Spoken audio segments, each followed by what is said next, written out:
aftermath of Cyclone Idai in southern Africa. Hundreds of thousands in Mozambique, Zimbabwe and Malawi remain in dire need of food, water and shelter. According to official figures, at least 746 people have now been killed by the storm. The number of cholera cases in Mozambique has increased from an initial 5 to about 139 cases. Authorities say the rapid increase of the cases was expected and plans are in place to respond to this. CGTN's Angela Coppola has more from Beira. It's not an unexpected jump. Experts were expecting it. 5 are the number of laboratory confirmed. So yesterday we notified 139 cases, and today we notified 132 cases. We'll go to treatment centres. These are being put up right now, and many of them operational already. While the public is urged to seek out clean water sources, a campaign to prevent the spread of cholera kicks off next week. I mean, the challenge for the population, of course, is finding clean water and being able to wash effectively. I mean, that's a challenge. And there are a lot of aid agencies, and I know the government is out there trying to make that possible. So the outbreak that has taken place is of concern to all the experts, but they're not panicked. I'm Angelo Coppola for CGTN in Beira, Mozambique. Here in Kenya, a burial service has been held in the town. Coast Church had a powerful message to unite as a community in mourning the dead and forever remember their good deeds while on earth. Words alone cannot describe the grief and pain John Karanja has got to live with. What God did was the right thing, because His will should be done on earth as it is in heaven. A burial with no coffins and no bodies to bury. This is the final send-off given to 5 members of John Karanja's family who died during the plane crash. This is all that is left in memory of John Karanja's family. Hundreds of mourners here are yet to come to terms with just placing flowers instead of bodies in the coffin. As Government of Kenya, through the Ministry of Foreign Affairs, we are going to work with the families until we put this matter to rest. Mr. Karanja's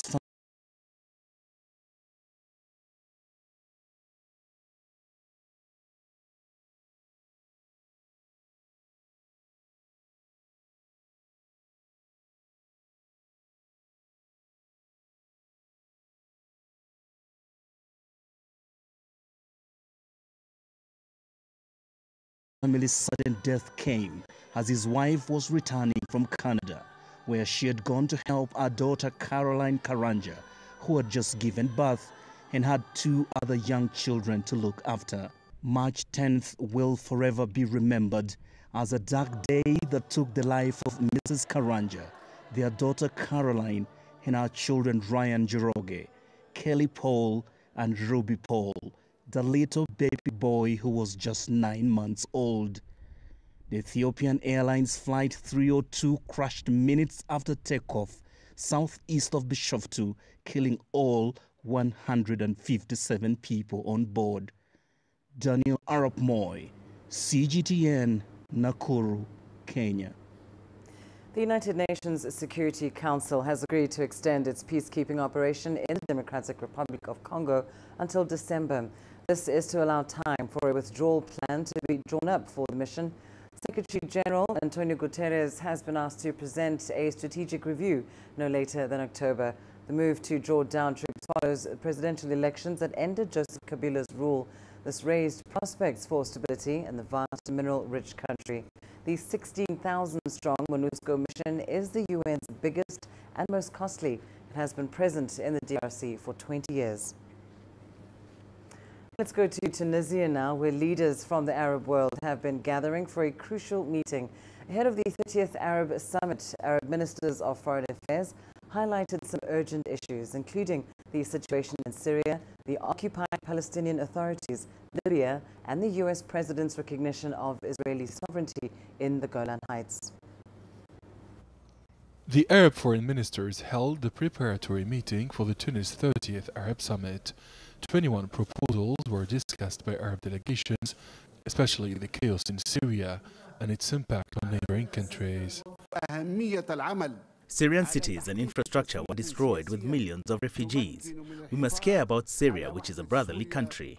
A political settlement must be reached to stop the spread of terrorist groups and preserve Syria's unity, security and territorial integrity. Arab foreign ministers announced that the financial safety net for Palestine will be activated on Sunday.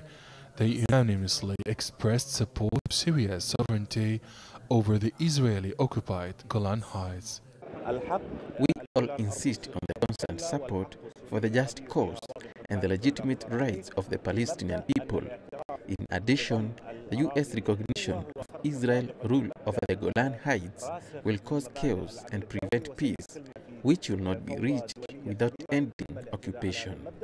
UN Special Envoy for Libya, Hassan Salameh, said the situation in the North African country is one of the main concerns for the Arab League. All Arab foreign ministers consider ending the crisis in Libya as a priority. An important quadripartite meeting will be held on Saturday with all stakeholders to reach a new agreement on Libya. Foreign Minister Ahmed Jinawi said Tunisia has good relations with all Arab countries and is deeply committed to joint Arab action. The minister added that there is need to capitalize on this and to reach consensus on priority issues and challenges facing the region, including the crisis in Syria, Libya and Yemen. Adnan Shabashi, CGTN, Tunis. Well, for the very latest on the Arab League summit, let's now speak to CGTN's Adnan Shabashi. Of course, he's been following major developments in North Africa and the Middle East. He joins us on the line from Tunis. Adnan, this summit comes at a time of significant developments affecting Arab countries. What is the latest from the gathering? The latest is that many Arab leaders have arrived at Carthage International Airport, including the Emir of Kuwait, the president of the Lebanese president, the Yemeni president Abdurrahman Mansour Hadi, as well as many other leaders. The King of Saudi Arabia arrived yesterday to Tunis, and he was welcomed also by President Bashir al-Assad. It is clear that the situation in Sudan and Algeria are not on the agenda of the meeting because the Tunisian diplomacy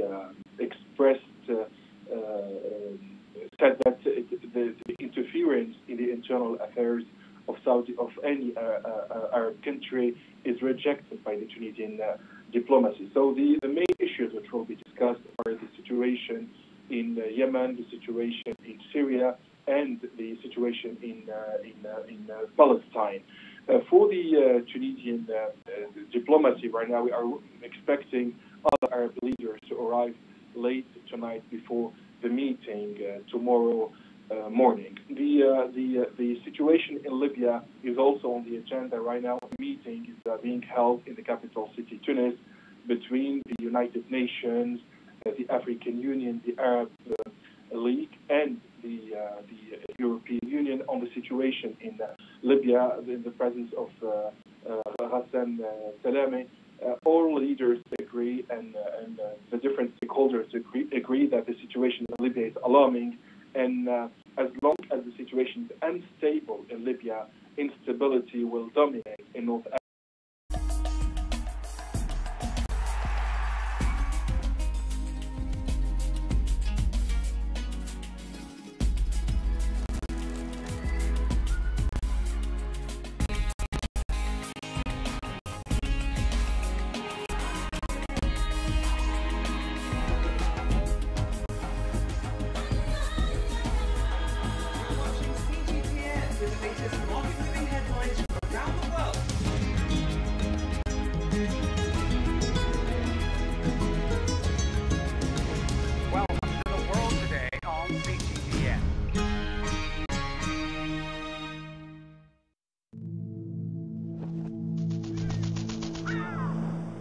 How will your world change today? What happens here? What happens there? Or what you make happen for yourself? If it matters to you, it matters to us too. Your stories are the stories that need to be told. Africa Live. Find your voice.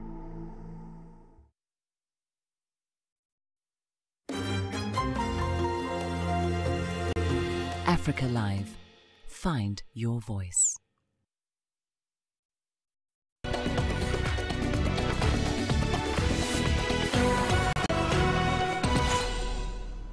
This week, a 36-year-old maths and science teacher from Kenya became the first African to win the prestigious Global Teacher Award.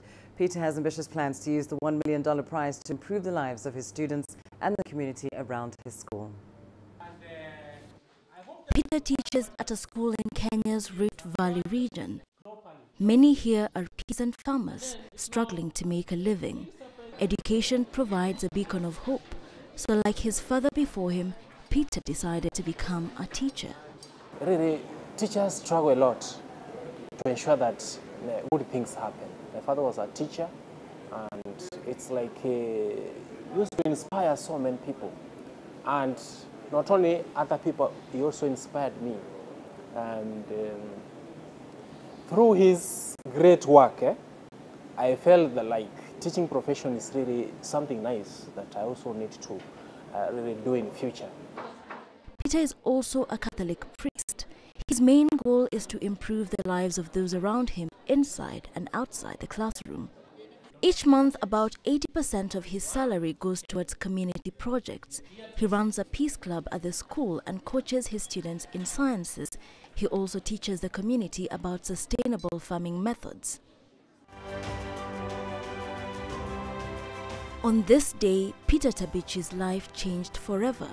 At a ceremony held in Dubai, the 36-year-old Kenyan science and maths teacher won the Global Teacher Prize 2019 and was crowned the best teacher in the world.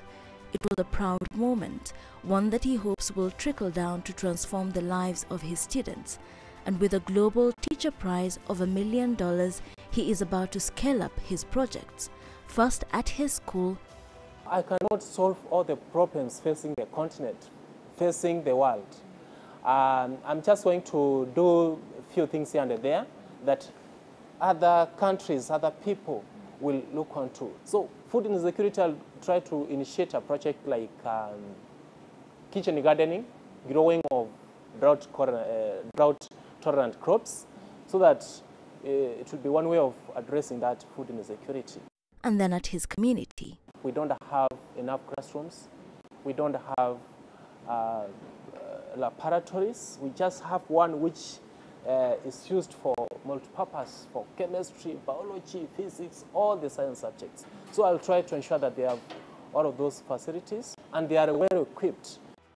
Every year for the next 10 years, Peter will receive $100,000 in prize money. He believes the prize belongs to the community, and through his projects, the best teacher in the world this year hopes to share his success with them. Wilkis Anyabwa, CGTN, Nairobi.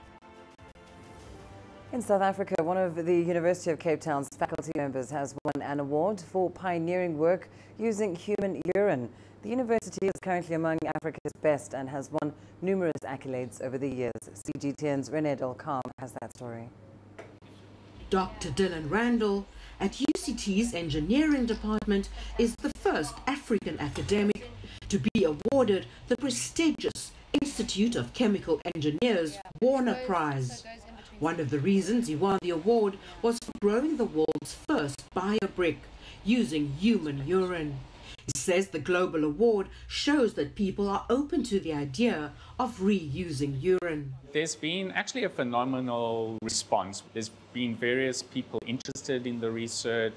They want to know, is it up and running yet? Can they start making bricks, in the rest of Africa? And we kind of have to calm them down, calm their excitement down to say that basically we're still optimizing the process. Unlike a normal brick, the biobrick is environmentally friendly because it doesn't produce any carbon dioxide. A biobrick is basically a natural process for making a normal brick. And so we use the same process that you would use to make, say, for example, coral reefs.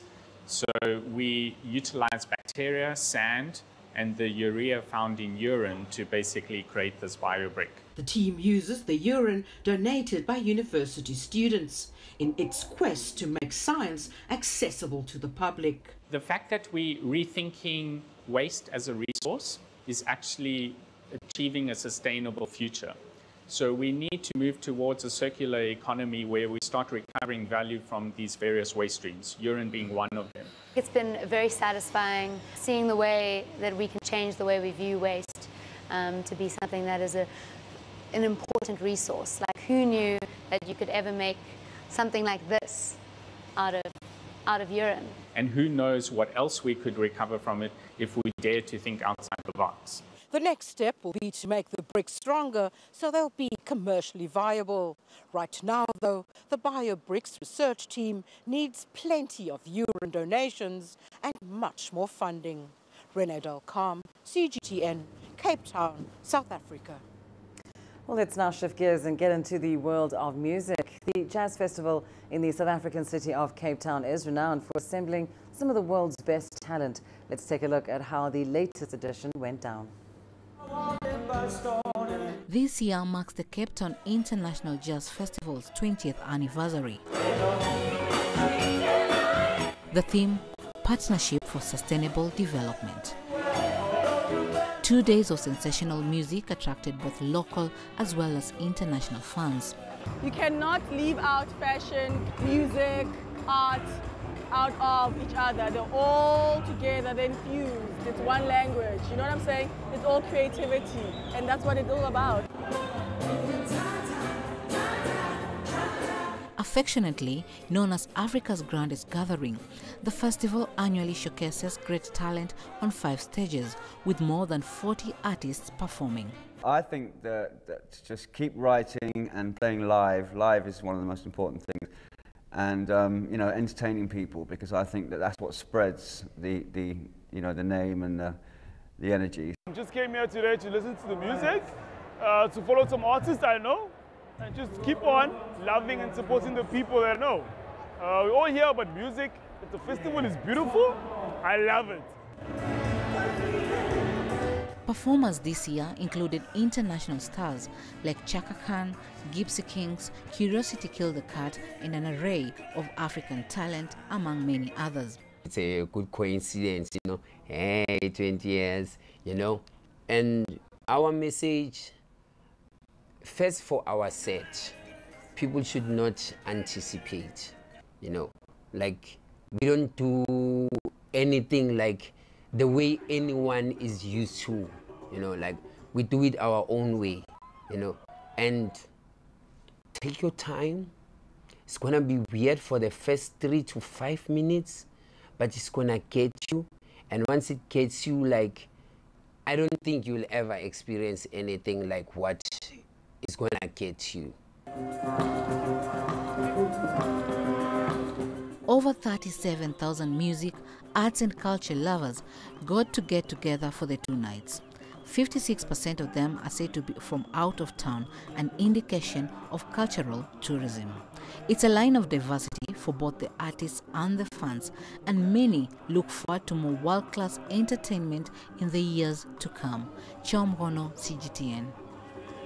Well, time for a short break. Your sports news up next. Coming up, African athletes dominate the World Cross Country Championship in Denmark.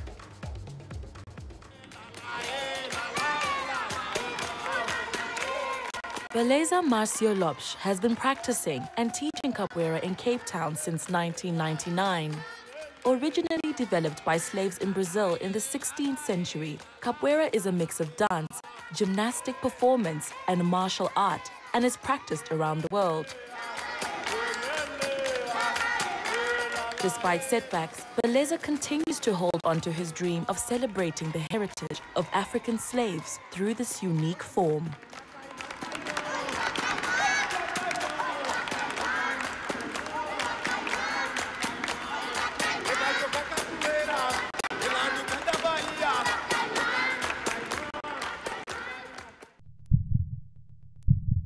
Africa, where champions are made, records are broken, legends are born.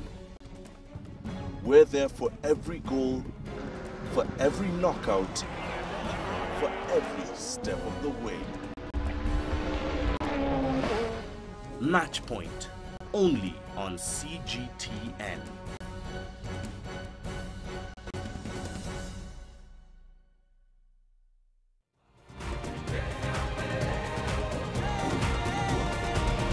Africa Live.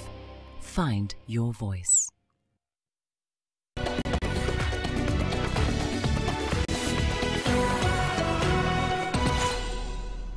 African athletes dominated the 2019 IAAF World Cross Country Championship in Denmark, winning all the medals on offer. In the senior women's race, Kenya's Helen Obiri claimed her maiden cross-country gold after leading the race from the gun to tape. She posted 36 minutes and 14 seconds to win the 8-kilometer race, finishing ahead of the Ethiopian duo of Didadera and Gede Letesenbet. Uganda's Joshua Cheptegei atoned for his 2017 mistake to win the senior men's race, beating teammate Jacob Kiplimo and defending champion Jeffrey Kamworor of Kenya. Uganda took the team's gold medal from Kenya and Ethiopia in the overall classification. And in African club football, Raja Casablanca defender Badru Banoun scored a second-half goal to secure a 2-1 win against Tunisia's Esperance to claim the CAF Super Cup. The match was played in Al Rayyan, Qatar on Friday. African Confederation Cup holders Raja led through Abdelallah Hafidi on the 22nd minute before the African Champions League winners Esperance levelled just before the hour mark.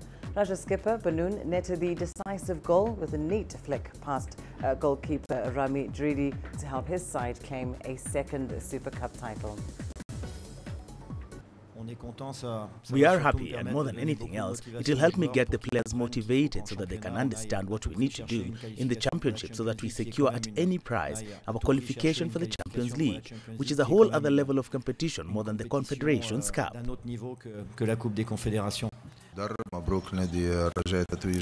Congratulations to Raja Casablanca on winning the CAF Super Cup.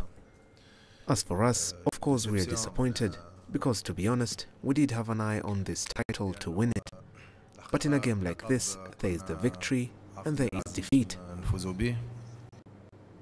Fernando Alonso is a name synonymous with Formula One, but in recent times the Spaniard has dabbled in NASCAR and the World Endurance Championship, and it appears as if the former world champion is now eyeing a move to rally driving. He plans to take up a seat with the South African-based Toyota Gazoo racing team. CGTN's CS Duplessis has more. The Toyota Gazoo racing team has had an incredible 2019.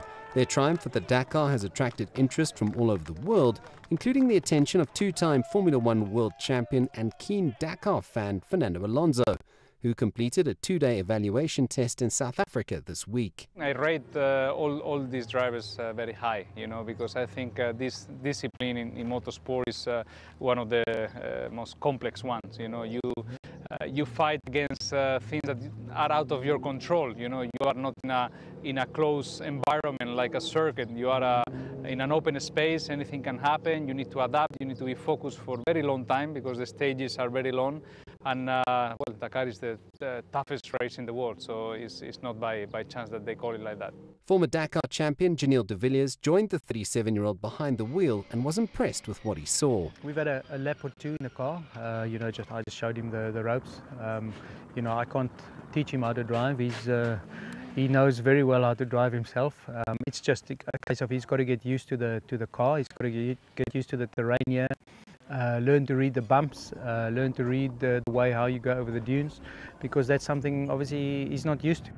The former Ferrari and McLaren driver admitted that he had to get used to the new vehicle and the tricky terrain, but in the end felt at home behind the wheel of the 5-litre V8 beast. I don't know, still only the first couple of minutes in the car, but yeah, I felt comfortable in the car, and also everyone was telling me how hot it was inside, and I felt okay, the temperature, so yeah, I felt more comfort than what I thought probably. Alonso will test the new McLaren car in Bahrain this weekend and is eager to make the transition into rally driving. He admits he's been impressed with the Toyota team and its Dakar-winning vehicle. With the sand and with the gravel, still, you know, you make some grooves and you still need to adapt, you know. So every run that we do is an improvement from myself and a new track that I discover. So, you know, it's a never ending learning at the moment. So happy with the experience. The car is just amazing. Although it is still early days for the former F1 world champion and he's yet to decide on a team for the 2020 event, the next chapter in the racing evolution of Fernando Alonso could well be in one of these Toyota Hiluxes as part of the South African team that just this year conquered the world's toughest race. CS Duplessis, CGTN, Johannesburg. Meanwhile, Toyota Gazoo driver Ott Tanak has taken the lead in the French leg of the World Rally Championship in Corsica. He overhauled his closest rival, Alfyn Evans, tearing into his overnight lead in the early morning before finally overtaking the British driver on stage 9. Hyundai's Thierry Neuville lies in second after the second day, but it was a tough morning for Sébastien Ogier and Sébastien Loeb. Loeb crashed his Hyundai as he ran wide and span his car. Reigning champion Ogier finished the day in 5th place. The rally ends on Sunday. For this edition of Africa Live, remember to send your feedback to the contacts on your screen and follow us on social media. I'm Lindy Mtongana from me and the team here in Nairobi. Thanks for watching and take care.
This is CGTN, China Global Television Network.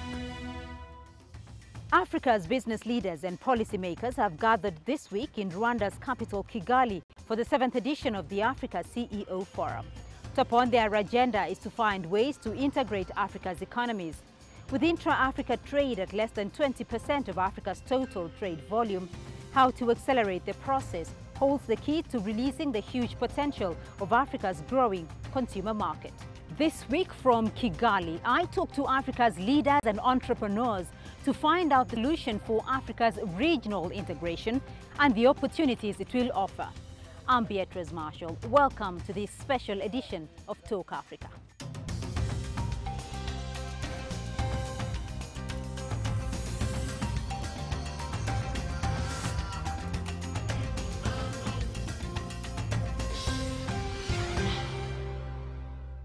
With countries around Africa struggling to achieve sustained growth, the idea of a continent-wide free trade area, or the CFTA, offers the private sector a unique opportunity. Now, once in place, the CFTA is set to be a powerful tool to foster growth, employment and industrialization around the continent.